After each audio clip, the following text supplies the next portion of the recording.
Hello people, ఈరోజు మనం dry fruit laddu ఎలా చేసుకోవాలో చూద్దాం.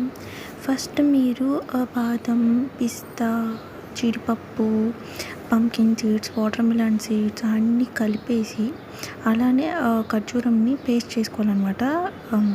మిక్సీలో వేసి దాన్ని బాగా మిక్స్ చేసుకోవాలి. నెక్స్ట్ కొంచెం తేనె కూడా వేసుకోవచ్చు, అది ఆప్షనల్. లైక్ తేనె వేసుకునే వాళ్ళు వేసుకోవచ్చు, లేదంటే లేదు. నేను ఇక్కడ తేనె వేసుకుంటున్నాను. అది కొంచెం ఫ్రిడ్జ్లో పెట్టాను కాబట్టి అలా గట్టిగా ఉంది. ఇలా వేసుకున్నాక మళ్ళీ కొంచెం క్వాంటిటీ కొంచెం చాలు. మొత్తం కలుపుకోవాలి. ఇలా బాగా మిక్స్ చేసుకుంటూ ఉండాలి, అంతా కలిసిపోయే వరకు.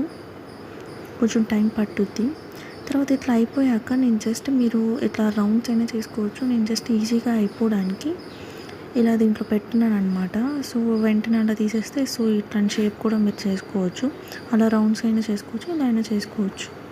Thank you.